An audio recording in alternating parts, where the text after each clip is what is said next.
This is The Literary City with me, Ramji Chandran.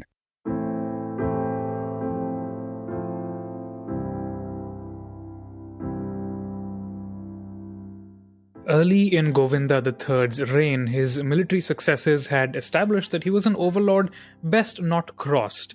Indeed, it seems that the minor rulers of the subcontinent had been reduced to a state of abject terror at Govinda III's display of Rashtrakuta military might. One of them, Govinda's mother's relation, the Chalukya king of Vengi, had scrambled to show his devotion by helping build sections of the wall for Govinda's grand new city of Manyaketa, which the delighted imperial court claimed touched the summit of the sky. Another, the king of Sri Lanka, sent Govinda two idols of the Buddha, his own personal lord and the highest lord of the Sinhala polity, and these were set up, according to the Rashtrakutas, like pillars of fame in a Shiva temple in Manyaketa. Yet another endorsement, no matter if only symbolic, of the Deccan's dominance over the entire subcontinent. After such a violently triumphant start, it might have seemed that Govinda III was on the verge of a long and successful reign, and yet in 814, barely middle-aged, the Vallabha was dead. Prince Sarva Rashtrakuta was now left to control a vast and multi-centric empire, surrounded by the relentlessly ambitious lords of the Deccan. While Govinda had been able to find the resource and inclination to repeatedly crush them into subordination or overawe them with propaganda and public ritual, it certainly seemed that Sarva would not be able to do so. One can only imagine what the boy went through at his coronation, feeling the heat of the sacrificial fire as the chanting of verses was almost drowned out by the roars of the Manyaketa crowds. As his rivals and relations and vassal kings watched with hungry eyes, the waters of the royal ablution were poured over his head, transforming him. No more would he be the boy Sarva. From this day to his death, he was fortune's favorite, earth's beloved, paramount lord, the great king of kings, Amogha Varsha Rajadeva, the unfailing reigner of gifts. A long period of deadly peril lay on the horizon for the young Vallabha. Nobody in the coronation pavilion that day, probably not even the newly minted Amoghavarsha himself, could have expected that he would rule with charm, refinement, and violence for 64 years, preserving the Deccan as one of the subcontinent's dominant powers for most of the 800s and profoundly impacting the cultural history of southern India. He would leave a legacy that would be sung off by Arab and Kannadiga alike for centuries. In observing his career, we'll embark on an odyssey from the intensely personal to the global and see how the Deccan under the Rashtrakutas participated in the emergence of the global system of trade and interaction that still exists.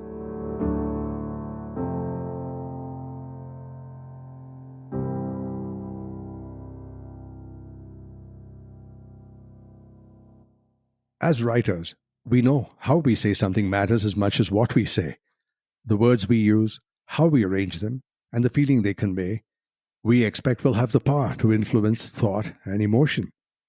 Or so we hope at least. And thus we try to craft our stories that resonate and linger. For many years there was a rather high wall between the prose that creative writers, novelists and poets employed, and the dense jargon of the academic world. But as the 1970s and the 1980s came along, there was prose from the academy that was inspiring, and it was from scientists, Isaac Asimov, Arthur Clarke, Carl Sagan, and of course, Stephen Hawking, with his brief history of time. Their value to literature was to demystify science and make it accessible. These early science writers kicked the doors down for people like deGrasse, Tyson, and the others to walk through, and today the accessible literature of science is vast. What these scientists did was to combine their understanding of science with literary skills, and the result, wonderful books that no thinking human could ignore. In recent times, writers have been doing this for disciplines that have previously only been rooted in the academy, subjects like history and medicine, where they employ storytelling techniques. Engaging writing has transformed how people approach serious writing. When applying this to history, much of it can be called narrative history. Narrative history is the art of weaving historical events into compelling stories. It goes beyond mere fact listing, and it infuses these historical accounts with storytelling techniques like plot, character development, pacing. Such narratives engage readers, and it makes the past relevant and, importantly, relatable. By breathing life into historical figures, narrative history allows us to understand the past at a human level. And really, nothing can connect the past to the present as characters from history, characters that we come to understand as being human with their respective share of yin and yang. My guest today, Anirudh Kanisetti, is an example of a writer who has understood this balance. He blends rigors of scholarship with interesting storytelling techniques, and by this, he can make complex historical and medieval political issues accessible to a broad audience. And this is easily one of the reasons why Kanisetti's recent book, Lords of the Deccan, has received a lot of critical praise, quite justifiably. Anirudh and I have some intersecting interests. We have podcasts, a similar swath of history, and literary prose to thank. Anirudh has been a guest on my other podcast, The History of Bangalore, where we talked Deccan history. But the conversation I will have with Anirudh here today is about Lords of the Deccan, his upcoming book on the Choras, and about his writing craft, which deserves a good deal of the spotlight. So now, here he is, joining me from his home in New Delhi, Anirudh Kanisetti. Welcome to the Literary City. Hi there, Ramji. It's a pleasure to be here. Thank you for inviting me. Oh, it's my pleasure entirely. Now, let's plunge right in. Now, you're a child of the Deccan yourself. You tell stories from the medieval history of the Deccan. How conscious are you about your own heritage when you do? I'm extremely conscious of it. I feel like growing up in Hyderabad, one of the great Deccan cities, I wasn't really exposed too much to the history of the city itself. There was a vague sense, for example, that Golconda was a place, and there had been sultans there, there had been a Nizam at some point, but most people couldn't tell you if the Nizam came first or the Golconda sultans came first. And there was very little awareness even of Hyderabad's much more traumatic recent history, especially with Operation Polo. And I found that as I began to read and learn about the Deccan, this was really post 2017 after I had moved to Bangalore, when I finally had an income of my own, and I just wanted to learn, I just wanted to read. I just found that learning that I had lived in and walked around these places where all these things had happened without even being aware of them, I felt like I didn't want another generation of Indians to not have that. Um, because, and let me tell you, as somebody who lives in New Delhi and I love the city, I've been here for 2 years. I've read extensively about its history and have tremendous respect for it. But it doesn't feel entirely mine the same way as the Deccan does, because the Deccan is where I grew up. There's Deccan names, Deccan people that I've been surrounded by my entire life. So learning about their history, writing about their history has been tremendously satisfying. Yeah, I felt pretty much the same way, and I just decided to write on the history of Bangalore. So 1 year into my research, I suddenly said, everything that's mainly written about starts with Kempe Gowda in 1537. Yeah. And I think about Begur and I think about Hebbal and all these places before that. Nobody's telling those stories as to, and that is part of, if Hebbal is a part of Bangalore now, so it's history. Yes. Right. And so down that rabbit hole, and then the connections, and before I know it, I've got a 10-part series on the Chalukyas. As you know very well, trying to work this history through from the inscriptions. Yeah. It's a task and a half in itself, isn't it? It is, but it's tremendously challenging. I still remember when rewarding. Yeah, it's so rewarding. I mean, I remember visiting Begur Temple and then not connecting it to that first visit to the Hero Stone in the Bangalore Museum. And then when it finally clicked that they both belonged to the same dynasty, then it began to dawn on me just how influential they must have been locally, and yet we don't even know their names. No. Well, let's see, we're correcting all that now. So Yes, this we is are. an infinitesimal stab that we make at it. So let's go on that. Let's get to the subtext of Lords. The Lords of the Deccan is a book that's been written about very widely, and I'm very late to the party, but my party is slightly different. It's more about your craft and what's behind the words. So that's what I mean by subtext. And, we've all chafed, I believe, about how South Indian history has been ignored, relegated to footnotes in our school curriculum. And a few years ago, I was telling you about my starting to research the history of Bangalore. With some slight effort at scholarship, the connected histories of the Deccan dynasties were inescapable. Everything is connected. If the Gangas ruled this part, then everything the Gangas were connected to becomes a part of that history. Yeah. So the inscriptions are very clear. To the victor, the history. And that's one thing that comes through. Now, is that what happened in the Indian curriculum? To the victors, the history? Well, I think that we have to understand that the idea, first of all, is India as a nation, India as a welfare state is absurdly recent in the long durée. It's really only in the last 50 years that there has been, I think, a concerted effort to educate India's people.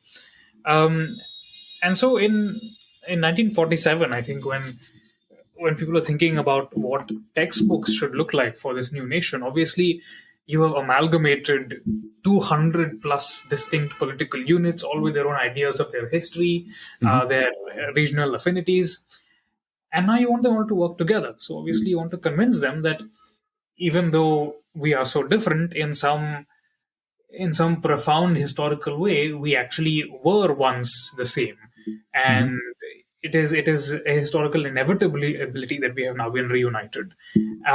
So to create a national identity of this sort, I think that the textbook makers, I mean the experts who were sitting in Delhi doing this, looked to histories of Delhi, because from where they were sitting, and not just in terms of the politics of the time, but also in terms of historiography of their time, it was an era for quote unquote great men. The idea was that history was made by great men. Sure. And it seemed almost evident, sitting amidst the ruins of Delhi's great empires, that Delhi and northern India had been the center of the subcontinent, and therefore their histories provide the uniting thread for all these different regions. And so the textbooks tend to focus not just on northern India, but specific moments in North Indian history when you had a singular empire uniting this vast northern area and then exerting pressure and influence on other parts of the subcontinent. But the thing is that North India isn't unique in this. There have been other regions that have also exerted this influence on their periphery, and the Deccan is by far the most important of those regions, not least because it's right next to North India and rivals it in size. There's a whole other rant that I could potentially go on about how we don't talk about the disunity of North India, which, if you ask me, actually it leads to some of its most creative periods. I think if you look at the 18th century when the Mughal Empire is declining, if you look at the 15th century when the Tughlaq Sultanate has splintered into regional sultanates, these are kinds of profound cultural churn and innovation. I just don't think that we appreciate that kind of political diversity enough in India. But coming back to the Deccan, given that the Deccan is this enormous region, and frankly, when we think of South India, we don't really think of the Deccan. We think of Tamil Nadu. That's kind of been the cultural idea. That's the idea that's kind of been developed through media. The scale of the Deccan, the depth of its chronology, and its weight in Indian history, all three of these are completely misunderstood as a result of that kind of way to thinking about what the history curriculum should teach. And I think that we live in a time where it's possible for us to change that. We have the primary sources, we have the archaeological research, we have the media dissemination systems to try and change that narrative. When we came to much of this understanding, you kind of summed it up. Even after independence, that Delhi still ruled India. Yes. And the conscious, therefore, the dominance of the history was a Delhi dominance, Delhi-related dominance. So you came into it from you're coming into it from a new generation. So looked at from your generation, I know I'm pigeonholing you here. Do you see a palpable difference in what you feel you need to bring to the table? I would say yes, absolutely. I think that the proliferation of the internet in India was, while it's been it's led to this tremendous, I think, cultural upheaval is really the way to describe it. We were in no way prepared for it. I think there was no understanding of what that kind of instant connectivity does to a way that a country produces and consumes information. And I think that very clearly what's happened is that because our information dissemination apparatus, the university system, or even the media, weren't necessarily prepared for putting facts out there at that scale. And then Hmm. you also had a number of political innovators, let's call them that, who figured out how to use this information ecosystem to their advantage by encouraging people not to think critically and instead to promote this simplified, politically expedient idea of what history is that's very often based on extremely poor scholarship and promotes very uncritical ways of thinking. Right. And I don't necessarily blame the people who end up being immersed in this information ecosystem, but I mean that's kind of the way the Indian society has ended up looking since post twenty Right. twelve, I would say. Hmm. Um, so in this context, I think that it's very important for us to be writing histories that are more accessible simply in terms of narrative structure, that are able to more efficiently adapt and serve as a bridge between academia and the kind of storytelling that general audiences are used to. And at the same time, really put front and foremost the reasons why we think a particular way. How do we come to conclusions? How do we analyze evidence? How do we write history? And so, one thing that you may have noticed again and again in Lords of the Deccan, Ramji, is that I say we know this because we have this evidence, Hmm. and even this evidence, this is what the king is saying, but then if you look at this other source, it's saying something else, and so maybe it's not exactly what we thought it was. Or let's look at the physical evidence versus what the king is claiming and see if the situation on the ground is matching what the Hmm. king is saying. I feel like these are very important skills to have, not just to read histories, but really to be politically aware and smart citizens in the 21st century, in a century of media being so consolidated and very often so pro establishment. Right. Um, not there's nothing wrong with not there's anything wrong with being pro establishment, but you still have to have a thought process that leads into how you engage with what's coming out of that establishment. You need to have that way to evaluate it critically. Um, so I think in that way, my objectives with Lords that I can are slightly different, I think, from the previous generation of public historians. Hmm. Hmm. Um, but it's and I think that the way that history is told inevitably must evolve as society's changed. We have seen that again and again over the centuries, and I really see myself as participating in that ongoing process. You took a biographical approach to the stories that you told. And these are stories of people, therefore. So, were you able to clearly see through the fog of the Prashastis? For our listeners, Prashastis are similar to the Greek paeans to the gods, flowery tributes to kings, in our case, carved into stone or copper plates. Yeah, it's but that's a very interesting question, Ramji, because if you think about how much can we actually know of people who lived over 1,000 years ago, Mhm.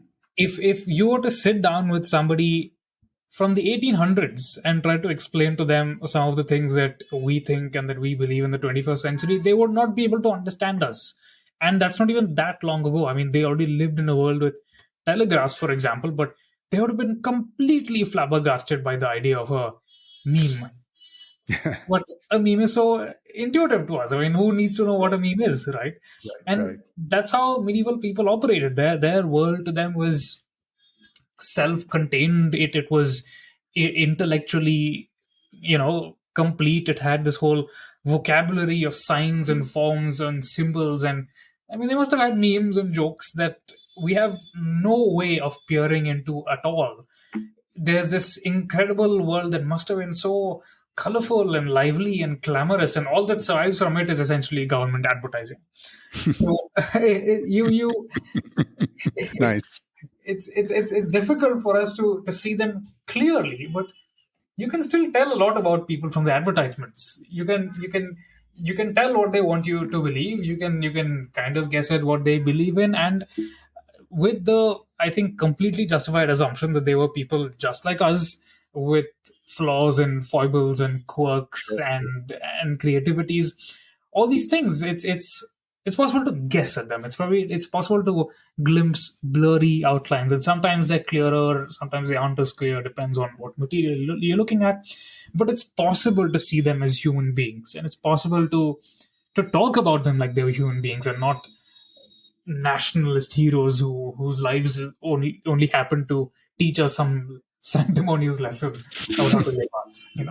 I agree. In fact, I like this line that you had in your book, and that was something that you also said in your reading just now. It said that Amogavarsha would rule with charm, refinement, and violence for 64 years. What I liked about it from a literary standpoint, charm, violence was just another attribute of humanity. Yes, That was the reality of its time. absolutely, absolutely. But they were pragmatic guys. I mean, if you for all of those things, a lot of the old historians or even interpretations refer to these kings as being secular people. But we need to understand a lot of them believe that the secularism that they speak of is just that they may have been Jains, but they were secular to the two Indian sects of Hinduism, or one of those and to all three, and so on. But the ecosystem had Jews, Christians, Buddhists, Muslims. Every shape and style was there. And Govinda, for example, there were 5 mosques in Manyaketa when he was ruling, and he needed the Arabs for trade. Yeah. That's where the money came from, and so on. So that's if you think about it from that standpoint, it's really not very different from anything that characterizes today's administrations. Absolutely. I think that it's important to remember that cosmopolitanism, diversity are not recent phenomena. Right. In various ways and to various scales, I think Right. humans have always experienced contact with people who weren't exactly like them. And I think Sure. that this was especially the case in South Asia, like pretty much from the end of the Bronze Age, especially Right. when Right. we can see in the DNA evidence that there's this enormous diversity, like people who are descended from Zagrossian hunter-gatherers, people who are Right. Yeah. descended from Homo sapiens who migrated into the subcontinent like tens of thousands of years ago, people from the steppe, and they're able to live together, like from the outset of urban civilization, the Gangetic Plains. And you look at any like pre-modern Indian text, and there will usually be some indication at least that it's aware of diversity. It will either complain about its rivals, or it'll show attitudes or use vocabularies that clearly have come from elsewhere. And even to a medieval kingdom that's based in the inland Deccan, cosmopolitanism is not a new phenomenon because they see foreigners all the time. They see Telugus on the East Coast who speak this entirely different language. They see people from North India who have a whole different like fashion sense, who wear different kinds of textiles and speak different languages, even if they do have Sanskrit as a way to communicate. It's more akin to its diversity to Right. medieval Europe, which was similarly able to it because of the use of Latin as a theological and courtly language. It similarly had the ability for people to move around and courts to be fairly diverse places. And I think what actually sets India apart from Europe at the time, though, is that in Europe it did matter what your religion was. It did genuinely make a difference to your prospects for living. Sure.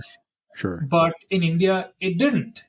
And I think that's because the objectives of the state were different. It wasn't there to save people's souls, it was there to make sure that things ran properly. And that meant performing rituals, not discriminating against people, right? So it Right. doesn't Right. come from the contemporary enlightened idea of secularism, but it's still a secularism. And all of the secularism obviously would have had a play on how administration worked during the different regimes and dynasties, like the Choras, for instance, and their revolutionary village administration. Well, that's what I find so interesting about the Cholas is that by all indications, this villages determining their own affairs was actually predated the Cholas. Really? Um, and it's not just the villages. Interestingly enough, they organized themselves into what they called nadas, which are basically tiny little like patches of like, let's say, Right, right. 5 or 6 villages and all the settlements within, all the water resources within. And these were essentially run by kin groups who took decisions and met periodically to take decisions on behalf of the entire Nadu. I was quite fascinated by the fact of the three tiers, the three concentric circles of where the Choras paid attention. The core areas were where they were directly involved at all points in time. And it starts to fray the edges as you go outwards. And finally, at the outer edge of the whole thing was whatever was politically expedient was the rule. That's all there was to Pretty it. much. That's Pretty much. that's pretty much what they did, right? But if you ignore the outer two concentric circles and focus on the inner part, their consolidation, there's not much that makes it to the inscriptions when it's not convenient. So a lot of it is left out, and you have to get to the interpretation part. But if you take a look at some of the inscriptions that happen after that, the business of being dispossessed is the worst thing that can happen to anyone who is in possession. And Yeah. right through history. So when you suddenly say, okay, this is the new rules, whatever you be the case, and I'm not going to co-opt you, and you're no longer my sub-raja, so you can be a little raja of a principality. I would hate to be in that position myself. And then, I have to go and be a schlub in the village assembly. It's a little... Yeah. They can't have been having a lot of fun in the early 11th century. But that's what I find so interesting about the Cholas is that, I mean, it's an empire that lasted for 300 years. Yeah. The nature of the empire in its later years is not the same as the way it worked when it was out expanding and conquering. And the people who were once dispossessed or had few possessions, some of them are going to profit from the empire. Some of them are going to get rich and powerful, and you better believe that these guys can hold a grudge. They were nice people, were they? So in the 12th century, you really see, and I think it's extraordinary. You don't see anything like it in the rest of South India. You begin to see essentially the warlord class of the new Chola state, who sometimes came from fairly lowly backgrounds. They came from hunter-gatherer tribes in the foothills of Nadu. And these guys, because they're now rich, are able to go out and start buying lands. And because they're so financially savvy, they gift lands to temples where the Cholas can't tax them, and essentially cause the downfall of the state through tax evasion. Yeah. I love it. The mobsters tried that in Chicago, didn't end well. Now, let's get back to the craft of what we're talking about, the serious business of writing craft over here. And one of the things that I always look to see is what the influences were. And, as I said in the monologue, I tried to find out what your influences were. And finally, after reading you variously, I came to this conclusion that, I talked about the scientists who made science accessible and interesting. And when I was reading you, I thought that you might have been influenced by the writing style of those early scientists. Hawking particularly, that's the comparison in terms of how you break down an argument. So were you? Wow, I mean, I'm tremendously flattered to be compared to Stephen Hawking, but I would say that I think science fiction played a great role in forming my writing style, and fantasy fiction as well. I think those are actually the two genres that most appealed to me when I was growing up.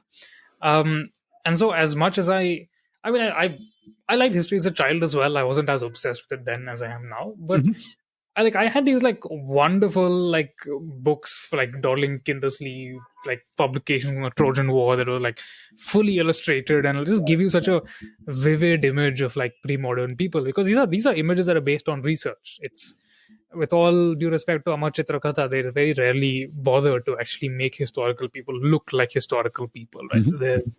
There's vague costume, they all have the same kind of twirly shoes, and I think that played a very profound role in tilting my imagination towards the visual when thinking about history. I went through a long phase where I was obsessed with dinosaurs. I loved thinking about dinosaurs and how big they were and what their world was like and that sort of thing. And I think it's probably, I would say, J.R.R. Tolkien is perhaps the clearest influence, I would say. I think I think his ability to create a world that feels lived in which a lot of stuff has happened before the protagonists have entered the narrative. His ability to use his words sonorously, to create this epic, almost the sense of a prose epic that you're reading, is not fantastical. It is an exceedingly believable world with people like you and me doing the kinds of things that you and me do. And I think that's how history should be written. Tolkien. Okay, I should have guessed from the title of Lords of the Deccan. Yes, it's a Lord of the Rings reference. Yes. So your new book is about the Choras, and you gave us a little taste a few minutes ago about what that's about. But I'll still ask the question: are you focused on any one particular thing? No, I think that the Cholas of all people deserve to have a book that does not focus on a singular thing, but instead looks equally at the entire tapestry of this incredible world that they inhabited. And the uniqueness of a book about the Cholas is that we have this enormous body of primary sources that we don't always have in medieval India. We have Tamil temple inscriptions made century after century in the same complex, which allows us to see in quite a lot of detail for the medieval period how a particular site is changing over the centuries, and allows us to guess at why it was this particular site that was so important, and what were the motives and intentions of the people who were making temple gifts, the people who were writing about the temple gifts, and the people who must have been reading about these temple gifts. And we see very clearly this dazzling society, like right down from. I remember there's this weirdly tragic tale I read about during my research of this woman who threw something aiming for her daughter's head, but it missed her daughter and hit her neighbor's daughter's head instead, and the child died after days in agony. And this woman's husband then made a gift to the local temple. He gave one oil lamp as a gift to expiate the sin. And the weirdest thing about the story is that neither the woman's name nor the girl's names are ever mentioned. It's just, if not for the fact that this man made this temple gift, we would never know that it had even happened.